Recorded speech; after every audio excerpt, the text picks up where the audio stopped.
আল্লাহ তাআলা এই পৃথিবীতে যা কিছু সৃষ্টি করেছেন তা সৃষ্টি করেছেন সৃষ্টির সেরা জীব মানুষের মঙ্গল এবং কল্যাণের জন্য। কিন্তু খুবই পরিতাপের বিষয় হচ্ছে যে আমাদের চারপাশে আমাদের মঙ্গল এবং কল্যাণের জন্য যত যা কিছু আমাদের চারপাশে বিচরণ করছে, যেগুলো খোদা তাআলা হতে আমাদের জন্য দেওয়া, সেই নিয়ামতগুলোকে আসলে আমরা চিনিই না বা এ সম্পর্কে আমরা খুব একটা জানার চেষ্টাও করি না। এটা খুবই দুঃখের বিষয়। আর সেই ধরনের যে নিয়ামতগুলো আমাদের চারপাশে রয়েছে তার ভিতরে একটা প্রধান নিয়ামত হচ্ছে গাছগাছালি। আর এই গাছগাছালি ছাড়া কিন্তু আসলে আমরা এক মিনিটও বেঁচে থাকার ক্ষমতা রাখি না। গাছগাছালি শুধুমাত্র যে অক্সিজেন দেয় তা না, আমাদের জীবনকে সুস্থ, স্বাভাবিক এবং স্বাস্থ্যকর থাকতে গাছগাছালির গুরুত্ব অপরিসীম। আর এই গাছগাছালি সহযোগিতায় যারা সুস্থ আছেন, ভালো আছেন, আসলে তারাই জানেন যে আল্লাহ প্রদত্ত এই গাছগাছালি যে নিয়ামতটা, এটা আসলে কতটুকু জরুরি। যেমন আমি একটা উদাহরণস্বরূপ আসলে বলতে চাই। আমরা সমাজে সাধারণত একটা ছোট তৃণর কথা বলছি, দুর্বা ঘাস, যেটা শুধুমাত্র একটা তৃণ। কিন্তু আপনি একটু ভাবলে অবাক হবেন যে এই তৃণ, যাকে আমরা সাধারণত আগাছা বলে থাকি, মানে এর কোনো মূল্যই দেই না আমরা, অথচ এই আগাছা বা এই তৃণ বা এই দুর্বা ঘাস একটা মানুষের শরীরে 40 প্রকারের রোগের সমাধান দিতে পারে। এর 40 প্রকার রোগের সমাধানের ঔষধি গুণ এই তৃণ বা এই দুর্বা ঘাসের ভিতরে রয়েছে। আর সে যে উপকারগুলো আমাদের করতে পারে তার ভিতরে বড় ধরনের একটা রোগ হচ্ছে বন্ধ্যাত্ব। যেসব মা এবং বোনদের বাচ্চা কাচ্চা হয় না, তাদের জন্য এটা একটি মহৌষধ। এবং বন্ধ্যাত্ব দূরীকরণে এই ঘাসের বা দুর্বা ঘাসের তুলনা অপরিসীম। তো আজ আমি আপনাদেরকে এই কারণে বিশেষভাবে গাছ সম্বন্ধে বিশদভাবে আসলে একটু জানাবো। আর সেই কারণে আজ আমি এসেছি খুলনা জেলার বটিয়াঘাটা থানা এলাকার কাতিয়া নাংলা নামক এলাকায়।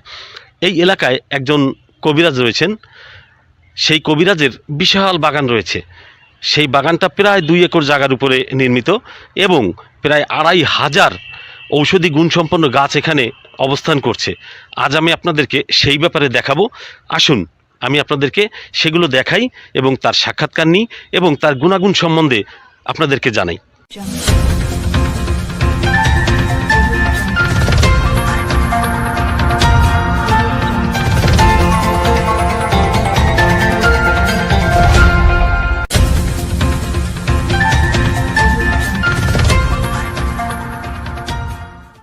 আমি এখন কথা বলবো এই বাগানের মালিক জনাব কবিরাজ মোহাম্মদ আইয়ুব আলী সাহেবের সঙ্গে। আচ্ছা, আপনি এই যে এত বড় একটা বাগান করলেন, তো আসলে কিসের কারণে, কি বিষয়ের উপরে আপনি এটা অনুপ্রাণিত হলেন এটা করার জন্য? জি, বিসমিল্লাহির রহমানির রহিম। আমি কবিরাজ মোহাম্মদ আইয়ুব আলী। আমি দীর্ঘ 2001 সালের থেকে আমি এই পরিকল্পনা হাতে নিই। হ্যাঁ, এর আগে থেকে আমি 2-1টি করে গাছ লাগাতাম। আমার বড় ধরনের একটা সমস্যা ছিল, যেমন আমার লাংস ইনফেকশান হয়ে গেছিলো।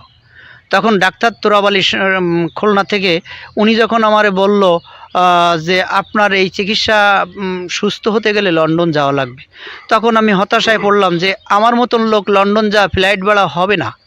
তখন আমি 2-1টা করে গাছপালা লাগানো যখন শুরু করলাম, তখন নানা প্রকার লোকের কাছ থেকে জেনে এ গাছ ও গাছ, এভাবে 2-1টা গাছ যখন আমি খাওয়া শুরু করলাম, তখন থেকে আমি ওই গাছপালা নিজেও খেতে লাগলাম, মানুষকে উৎসাহ করতে লাগলাম।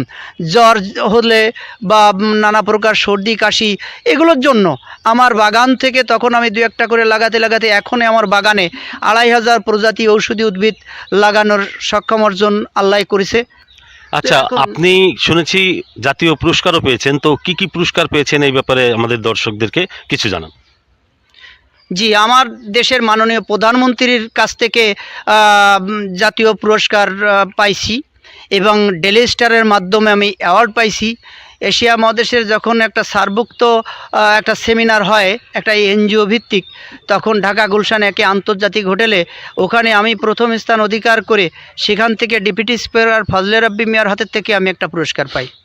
তো এখন আমি এই বাগান থেকে আজকে আমি নিজে হাতে ওষুধ প্রস্তুত করি, মানব সেবার লক্ষ্যে চেষ্টা করে যাচ্ছি।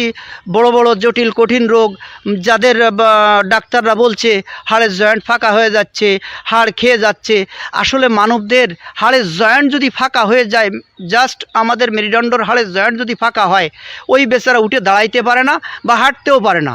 হাড়ের জয়েন্ট ফাঁকা হয় না। এটা কি হয়?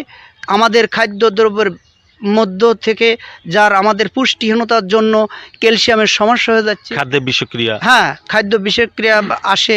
এর জন্য আমাদের যে হাড়ের জয়েন্টের যখন যে লালা জাতীয় পদার্থ, যেটা অ্যালোভেরার জেলের মতন, এটা যখন শুকায় যায় তখন এক্সরা বা আলট্রাসোনোগ্রাম এমআরআই করলে ওখানে ফাঁকা দেখা যায়।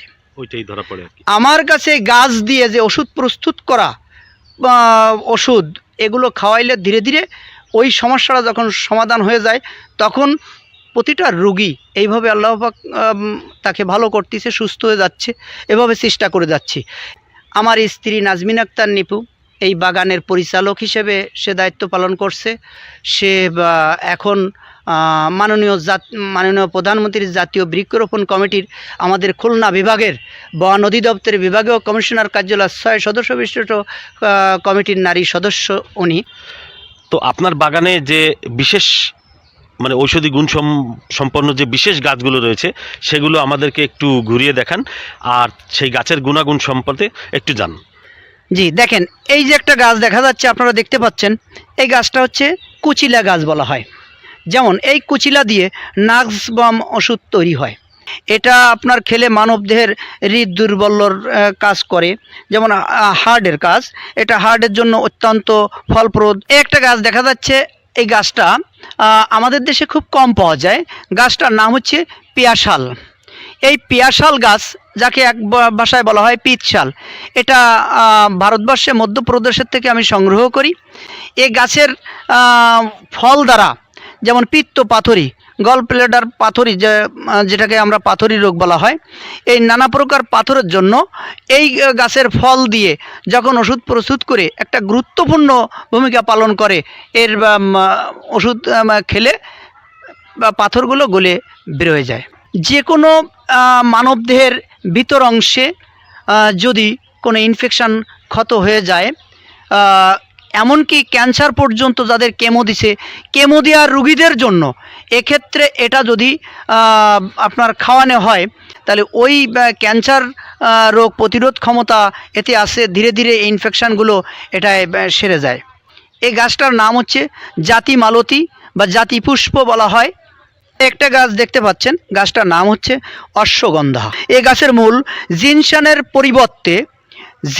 পরিবর্তে মানবদেহের যৌন দুর্বলতা, যাদের মেয়েদের জরায়ুর ভিতরে ইনফেকশান এবং এই নানা প্রকার ব্যাধি থেকে, এটা যদি আপনার শারীরিক দুর্বলতা, হৃদ দুর্বলতার ক্ষেত্রে আপনি প্রতিদিন যদি 1 কাপ গরম দুধের সঙ্গে যদি এর 2 গ্রাম পরিমাণে পাউডার যদি আপনি মিশে খেতে পারেন, তাহলে আপনার হৃদ দুর্বলতা থেকে শুরু করে যৌন দুর্বলতা বলেন, নানা প্রকার সমস্যা থেকে বড় বড় কঠিন সমস্যা এতে সমাধান হয়।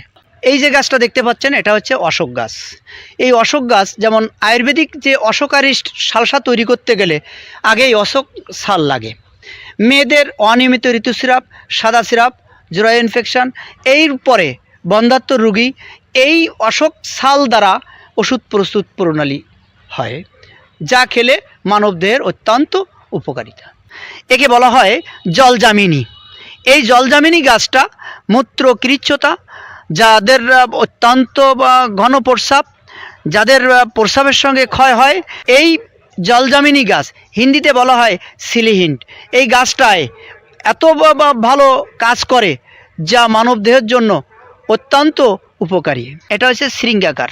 যেমন ক্যান্সার ইনফেকশন থেকে, বন্ধ্যাত্ব, হার্ট দুর্বল এবং যাদের হার্ট ব্লক হয়, এদের জন্য, ভিতরে যে কোনো ইনফেকশনের জন্য এই শৃঙ্গাকার দিয়ে এখন চা তৈরি করে খেলে এটা বর্তমান খুবই ভালো উপকারী পাওয়া গেছে। এই গুড়মার অপর নাম হচ্ছে মেড়া শৃঙ্গি। সকালবেলায় খালি পেটে যদি এই পাতা খাওয়ানো হয়, ধীরে ধীরে তার ডায়াবেটিসের পয়েন্ট কমিয়ে স্বাভাবিক অবস্থায় ফিরে আসার সক্ষম অর্জন করে। এই গাছটার নাম হর্ষিণী চণ্ডল না, গাছের নাম বই পুস্তকে আছে বিষাচণ্ডল, বিষাচণ্ডল বা বৃহদ্দন্তী।